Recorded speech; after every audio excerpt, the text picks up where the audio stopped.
السلام عليكم ورحمة الله وبركاته. الحمد لله والصلاة والسلام على رسول الله. أما بعد فأعوذ بالله من الشيطان الرجيم. إن الذين يتلون كتاب الله وأقاموا الصلاة وأنفقوا مما رزقناهم سرا وعلانية يرجون تجارة لن تبور. সমস্ত প্রশংসা মহান আল্লাহ রাব্বুল আলামিনের জন্য, যিনি আমাদেরকে ইসলামিক লাইব্রেরি মৌলভীবাজার এখানে বসার এলাকায় অংশগ্রহণ করার তৌফিক দান করেছেন। আমরা আলহামদুলিল্লাহ। দুরূদ ও সালাম প্রেরণ করছি বিশ্ব মানবতার মহান শিক্ষক রাহমাতুল লিল আলামিন মুহাম্মদুর রাসূলুল্লাহ সাল্লাল্লাহু আলাইহি ওয়াসাল্লাম। اللهم صل عليه اللهم بارك عليه. ইসলামিক লাইব্রেরি মৌলভীবাজার কিছু দিনী ভাইয়েরা, যুবক ভাইয়েরা এই লাইব্রেরিটা করেছেন দ্বীনের জন্যে, আল্লাহ রাব্বুল আলামিনকে সন্তুষ্ট করার জন্যে, যাতে করে মানুষকে দ্বীনের দিকে নিয়ে আসতে পারেন, তাওহীদের দাওয়াত দিতে পারেন, এই উদ্দেশ্যকে সামনে রেখে আলহামদুলিল্লাহ এখানে আসলাম, দেখলাম, অত্যন্ত ভালো লাগলো। তো আমি যে আয়াত তিলাওয়াত করেছি, আল্লাহ রাব্বুল আলামিন বলছেন ইন্নাল্লাযীনা ইয়াতলুনা কিতাবাল্লাহ, নিশ্চয়ই যারা কিতাব তেলাওয়াত করে, ওয়া আকামুস সালাহ, এবং সালাত প্রতিষ্ঠা করে, ওয়া আনফাকু মিম্মা রাযাকনাহুম সিররান ওয়া আলানিয়াতান ইয়ারজুনা তিজারাতান লান তাবুর, এবং আল্লাহ রাব্বুল আলামিনের রাস্তায় দান করে তারা এমন একটা ব্যবসা করতেছে যে ব্যবসার মধ্যে কোনো লস নাই। যারা আল্লাহর কিতাব তেলাওয়াত করে, যারা সালাত প্রতিষ্ঠা করে এবং আল্লাহর রাস্তায় দান করে প্রকাশ্যে এবং গোপনে, তারা এমন একটা ব্যবসা তিজারত করতেছে যে ব্যবসা এবং তিজারতের মধ্যে কোনো লস নাই। আমরা যারা দ্বীনের দিকে মানুষকে আহ্বান করতেছি, এটা এমন একটা ব্যবসা, আমরা যারা দ্বীনের প্রতি খরচ করতেছি, এটা এমন একটা ব্যবসা। আমরা যারা সালাত প্রতিষ্ঠার কাজ করতেছি, এটা এমন একটা ব্যবসা যে ব্যবসার মধ্যে কোনো লস নাই। কারণ আমাদের সাধারণ মানুষের দৃষ্টিভঙ্গিতে সফলতা বিফলতা হচ্ছে দুনিয়ায় কার কেমন ধন সম্পদ আছে এটার উপর নির্ভর করে, কার কেমন যশ খ্যাতি আছে এটার উপর নির্ভর করে। কিন্তু আল্লাহ রাব্বুল আলামিনের দৃষ্টিতে ওই ব্যক্তি সফল কাম যে ব্যক্তি ঈমান আনয়ন করেছে, ওই ব্যক্তি সফল কাম যে খুশু হুজুর সে সালাত আদায় করেছে, ওই ব্যক্তি সফল কাম হবে যাকে জাহান্নাম থেকে মুক্তি দান করা হবে, যাকে জান্নাত দান করা হবে, ওই ব্যক্তি হবে সফল কাম। এই জন্যে কোরআন তেলাওয়াতের ব্যাখ্যা একটা হচ্ছে শুধু তেলাওয়াত করে যাওয়া, এটা মূল তেলাওয়াত না। এটা তেলাওয়াত করলে সওয়াব হয়, ফজিলত আছে, নেকি হয়। কিন্তু কোরআন যেই জন্য নাজিল করা হয়েছে, কোরআনের এটা হলো মূল অর্থ, এই তেলাওয়াতের মূল অর্থ হচ্ছে কোরআনের বিধিবিধান মানা, কোরআন অনুযায়ী জীবন যাপন পরিচালিত করা, কোরআনের যত ধরনের আদেশ নিষেধ আছে এটা মেনে চলা, এটা হচ্ছে মূল তেলাওয়াত। এই যে ইসলামিক লাইব্রেরি, এটা হচ্ছে কোরআনের এই যে বিধিবিধান, আহকাম, তারপরে আল্লাহ রাব্বুল আলামিনের কি আদেশ নিষেধ, তাওহীদ, শিরিক, এই বিষয়ে মানুষকে সচেতন করার জন্য এই লাইব্রেরি, এই মানুষকে এই বিষয়ে দাওয়া দেওয়ার জন্য এই লাইব্রেরি। এটা হচ্ছে কোরআনের মূল তেলাওয়াত। এই জন্যে এটা আমাদের প্রত্যেক মুসলিমের এই দায়িত্ব হচ্ছে কোরআন শাব্দিকভাবে তেলাওয়াত করা, কোরআনকে অনুধাবন করা, কোরআন বুঝা, কোরআন অনুযায়ী জীবনযাপন পরিচালিত করা, নিজেরা আমল করা। যেমন কোরআনুল কারীমে আল্লাহ রাব্বুল আলামিন বলছেন, আফালা ইয়াতাদাব্বারুনাল কুরআনা আম আলা কুলুবিন আকফালুহা, যে তোমাদের কি হয়েছে যে তোমরা কোরআন নিয়ে চিন্তা ভাবনা করো না, তোমাদের অন্তর কি তালাবদ্ধ হয়ে গেছে? এই যে কোরআন এখানে কি আছে, এই যে পুরোটা যেখানে যতগুলো বই আছে, যতগুলো কিতাব আছে, এগুলা কোরআন এবং সুন্নাহর দৃষ্টিভঙ্গিতে লেখা হয়েছে। যে আল্লাহ রাব্বুল আলামিন শিরিকের ব্যাপারে কি বলা হয়েছে, তাওহীদের ব্যাপারে কি বলা হচ্ছে, মুআমালাত কিভাবে করতে হবে, মোটা বসা কিভাবে করতে হবে, লেনদেন কিভাবে করতে হবে, সালাত কিভাবে আদায় করতে হবে, এগুলা কোরআন সুন্নাহর আলোকে এই সমস্ত কিতাবাদি অনেক বড় বড় আলেমরা লিখেছে। যে মুসলিম উম্মার কর্তব্য হচ্ছে এই যে কোরআন অনুধাবন করা, কোরআনের যে মূল তেলাওয়াত, কোরআনকে মেনে চলা, কোরআন অনুযায়ী জীবনযাপন পরিচালিত করা। আল্লাহ রাব্বুল আলামিন রাসূলুল্লাহ সাল্লাল্লাহু আলাইহি ওয়াসাল্লামকে বলছেন যে এই কিতাব কেন নাযিল করা হয়েছে, কিতাবুন আনজালনাহু ইলাইকা লিতুখরিজান নাসা মিনাজ যুলুমাতি ইলান নূর, যে এই কিতাব আপনার প্রতি এই জন্য নাযিল করা হয়েছে যে যাতে করে আপনি মানুষদিগকে অন্ধকার সমূহ থেকে আলোর দিকে নিয়ে আসতে পারেন। অন্ধকার সমূহ থেকে আলোর দিকে নিয়ে আসার জন্য কোরআন। এই জন্য কোরআনে আরেকটা নাম হচ্ছে আল ফুরকান, অর্থাৎ সত্য মিথ্যার পার্থক্যকারী। আল ফারকু বাইনাল হাক্কি ওয়াল বাতিল, এই কোরআন হচ্ছে সত্য মিথ্যার পার্থক্যকারী। কোনটা সত্য, কোনটা মিথ্যা, কোনটা আলো, কোনটা অন্ধকার, কোনটা ভালো, কোনটা খারাপ, এই পথ কে দেখায়? কোরআন দেখায়। এই জন্য কোরআনের সাথে আমাদের সম্পর্ক বাড়ানোর জন্য আমাদের উদ্যোগ, কোরআন অনুযায়ী জীবনযাপন পরিচালিত করার জন্য আমাদের এই উদ্যোগ, কোরআনের ছায়াতলে মানুষদিগকে নিয়ে আসার জন্য আমাদের এই উদ্যোগ।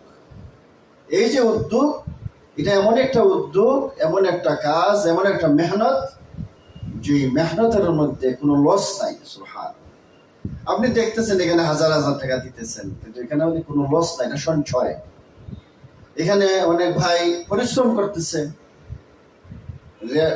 রেস্ট বাদ দিয়ে, এখানের মধ্যে বিশ্রাম বাদ দিয়ে কষ্ট করতেছে, তারপর টাকা পয়সা খরচ করতেছে, শ্রম দিতেছে।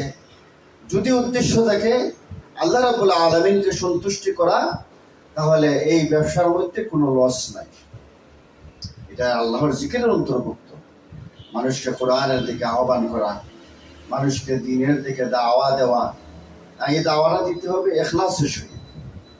ইখলাস যদি আমার থাকে, তাহলে আমার মধ্যে যদি ইখলাসিয়ত থাকে, আন্তরিকতা যদি থাকে, আল্লাহর জন্য যদি আমি কাজ করি, তাহলে আমাকে কোনো দায়িত্ব দেওয়া হলো কিনা, আমি সভাপতি হতে পারলাম কিনা, আমি মুতাওয়াল্লি হতে পারলাম কিনা, আমি প্রেসিডেন্ট হতে পারলাম কিনা, আমি জিম্মাদার হতে পারলাম কিনা, এরকম কোনো চিন্তা মাথায় আসবে না।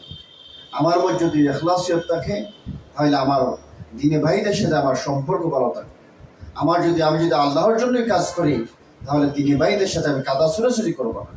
আমার যদি আল্লাহর জন্য কাজ করা হয়ে থাকে, তাহলে আমি কারোর সাথে বিদ্বেষ পোষণ করব না, কারোর সাথে হিংসা পোষণ করব না, আমি আরেকজনের ব্যাপারে তহমত দিব না, মন্দ নামে ডাকবো না। আমার যদি ইখলাসিয়ত থাকে, আমি হিংসা করব না। আমার মধ্যে যদি ইখলাসিয়ত থাকে, তাহলে কুৎসা ঘটনা করবো না, তাহলে এবং চুগলখড়ি করবো না। আমার যদি ইখলাসিয়ত থাকে, আমি আল্লাহর জন্য কাজ করতেছি, তাহলে আমি চুগলখড়ি কিছুর জন্য করতেছি, আমি আল্লাহর জন্য কাজ করতেছি, তাহলে ওই ভাইয়ের সাথে আমার আন্তরিকতা নাই কেন? সে তো আল্লাহর জন্য কাজ করে, আমি আল্লাহর জন্য কাজ করি।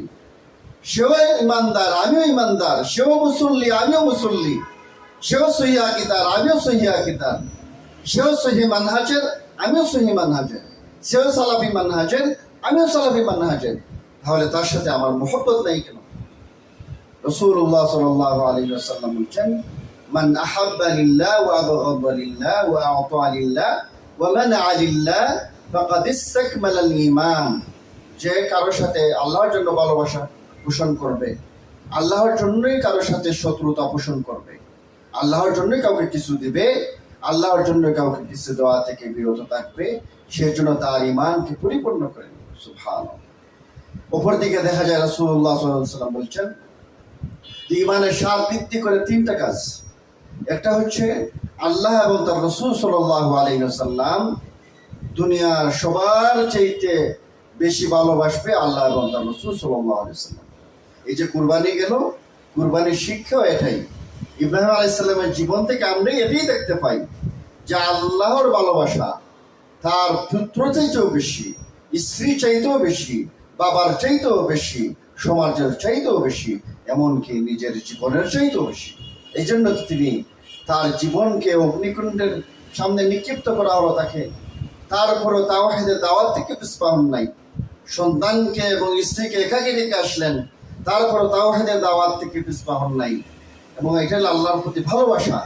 আল্লাহ আদেশ দিচ্ছেন, আমি সাথে সাথে বলবো সামিআনা ওয়া আতানা, আমি অনুসরণ করব, আমি মেনে নিব, আমি এখানের মধ্যে কোনো ধরনের বক্রতা পোষণ করব না। প্রথম নম্বর ইমানের স্বাদ পাওয়ার জন্য প্রথম নম্বর কারণ কি, যে আল্লাহ এবং তার রাসূলুল্লাহ সাল্লাল্লাহু আলাইহি ওয়াসাল্লামকে জীবনের সকল কিছু থেকে বেশি ভালোবাসা। ইব্রাহিম আলাইহিস সালাম ভালোবাসা এমন ছিল, স্বপ্নে দেখাইছেন কুরবানি করার জন্য ছেলেকে নিয়ে চলে গেছেন। সুবহানাল্লাহ। দুই নম্বর হচ্ছে আল্লাহর জন্যই কাউকে ভালোবাসা, আল্লাহর জন্যই কারোর সাথে মহব্বত পোষণ করা, বন্ধুত্ব স্থাপন করা। এই জন্য আমাদের যে ভালোবাসা হবে, আমাদের মহব্বত হবে। আমি আমার ভাইয়ের সাথে শত্রুতা কেন করব? এটা হচ্ছে আল ওয়ালা ওয়াল বারা। এখানে হচ্ছে তাওহীদ। কারোর সাথে হিংসা করতে হলো তাওহীদ আছে, কারোর সাথে ভালোবাসা করতে হলো তাওহীদ আছে। যে আমি কি জন্য তাকে হিংসা করতেছি, আমি কি জন্য তার সাথে বিদ্বেষ পোষণ করতেছি, আমি এটা আমার চিন্তা করতে হবে। ইকরা কিতাবাকা কাফা বিনাফসিকা আল-ইয়াওমা আলাইকা হাসিবা। আমার হিসাব আমার নিজেকে করতে হবে যে আমি কি করতেছি, আমার কি নফসটা পরিশুদ্ধ আছে কিনা, আমার চিন্তাটা পরিশুদ্ধ আছে কিনা, আরেকজন ভাইয়ের ব্যাপারে আমার এই চিন্তা, আমার হিংসা, এগুলা কোন কোন কারণে করতেছি আমার চিন্তা করতে হবে। যদি দেখা যায় আল্লাহর জন্য না হয়ে থাকে, আমাকে পরিশুদ্ধ হওয়া লাগবে, আমার দ্বীনি ভাইয়ের সাথে মহব্বত রাখতে হবে। 3 নম্বরে রাসূলুল্লাহ সাল্লাল্লাহু আলাইহি ওয়াসাল্লাম বলছেন যে দিন থেকে বের হয়ে যাওয়া, আগুনে নিক্ষিপ্ত হওয়াকে যেভাবে সে ভয় করে, আগুনে নিক্ষিপ্ত হওয়াকে যেভাবে অপছন্দ করে, দিন থেকে ফিরে যাওয়াকে ওইভাবে অপছন্দ করে। তাহলে তার ইমানের স্বাদ বৃদ্ধি হবে। ইমানের স্বাদ বৃদ্ধি হবে কিভাবে? আল্লাহর জন্য কাউকে ভালোবাসে, আল্লাহর জন্যই শত্রুতা পোষণ করবে। এই জন্যে আমাদের যে কাজ, এটা আল্লাহ রাব্বুল আলামিনকে সন্তুষ্ট করার জন্য। আমাদের যে দাওয়া, আমাদের যে এত কষ্ট, আমাদের শ্রম দেওয়া, আমাদের এগুলা সকল কিছুই হবে আল্লাহ রাব্বুল আলামিনের জন্য। এই জন্য আল্লাহ রাব্বুল আলামিন বলছেন, কুল ইন্না সলাতি ওয়া নুসুকি ওয়া মাহইয়ায়া ওয়া মামাতি লিল্লাহি রাব্বিল আলামিন। হে নবী, আপনি বলুন, নিশ্চয়ই আমার সলাত, আমার কুরবানি, আমার হায়াত, আমার মৌত একমাত্র শুধুমাত্র আল্লাহ রাব্বুল আলামিনের জন্য। তাহলে আমার কাজ হবে রবকে সন্তুষ্ট করার জন্য, আমার কাজ হবে আল্লাহর জন্য। আল্লাহর জন্য যদি কাজ হয়, তাহলে কেউ আমাকে মূল্যায়ন দিল কি দিল না, এটা আমার কোনো দেখার বিষয় না। আল্লাহর জন্য যদি আমি কাজ করি, কেউ আমাকে কোনো দায়িত্ব দিল কি দিল না, এটা আমার দেখার বিষয় না। আমি রবের সন্তুষ্টি অর্জন করার জন্য কাজ করে যাব, এটাই আমার দায়িত্ব। এই জন্যে এই যে রবের দিকে মানুষকে আহ্বান করা, দ্বীনের দিকে আহ্বান করা, কোরআনের দিকে মানুষকে আহ্বান করা, এটা এমন একটা বিজনেস। ইন্নাল্লাযীনা ইয়াতলুনা কিতাবাল্লাহি ওয়া আকামুস সালাতা ওয়া আনফাকু মিম্মা রাযাকনাহুম সিররান ওয়া আলানিয়াতান ইয়ারজুনা তিজারাতান লান তাবুর। যেটা এই ব্যবসার মধ্যে কোনো লস নাই। এই জন্য আল্লাহর জিকির, এই কোরআন হচ্ছে আল্লাহর সবচেয়ে বড় জিকির। কোরআন অনুধাবন করা সবচেয়ে বড় জিকির। কোরআন নিয়ে চিন্তা গবেষণা করা, এটা সবচেয়ে বড় জিকির।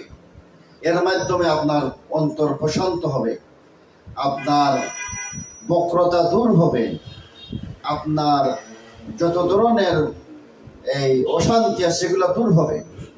আর যদি কোরআন ছেড়ে দেন, ومن أعرض عن ذكري فإن له معيشة ضنكا ونحشره يوم القيامة أعمى।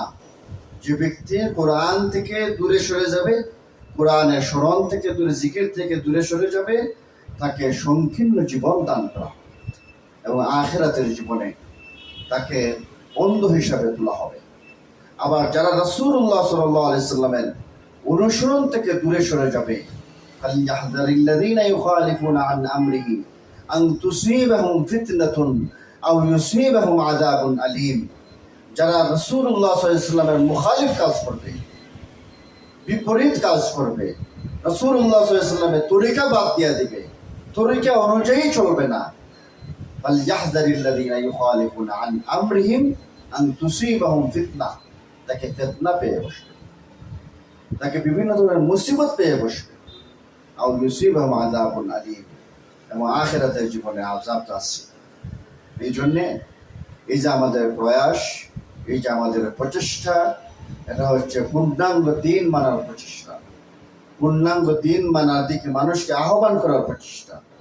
কারণ একজন মুমিন বলতেই পূর্ণাঙ্গভাবে কোরআন মানতে হবে, একজন মুমিন বলতেই পূর্ণাঙ্গভাবে ইসলামে দাখিল হতে হবে, পূর্ণাঙ্গভাবে দিনের ভিতরে দাখিল হওয়া লাগে।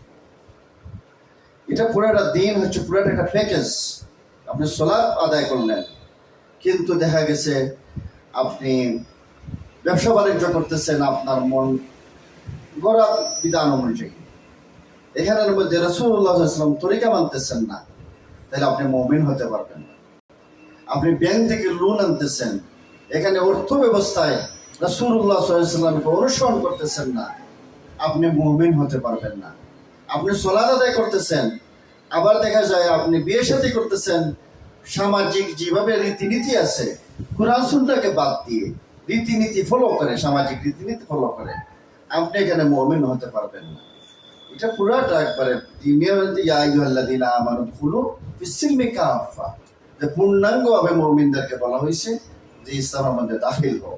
তারপরে ইসলামের মধ্যে যদি পূর্ণাঙ্গ দাখিল না হও, ইসলামের যদি পূর্ণাঙ্গভাবে যে ইসলামকে না মানো, পূর্ণাঙ্গভাবে যদি কোরআনকে না মানো, নিজের মন মস্তিষ্ক বিধান অনুযায়ী যদি চলো, মন যেভাবে চায় সেভাবে যদি চলো, মন যেভাবে চায় এইভাবে যদি জীবনযাপন পরিচালিত করেন, আর যতটুকু ভালো লাগে ওইটুকু মানেন, যতটুকু অসুবিধা হয় ওগুলো বাদ দিয়ে দেন, তাহলে আফাতুমিনুনা বিবাদিল কিতাবি ওয়া তাকফুরুনা বিবাদ, ফামা জাযাউ মান ইয়াফআলু যালিকা মিনকুম ইল্লা খিজয়ুন ফিল হায়াতিদ দুনিয়া।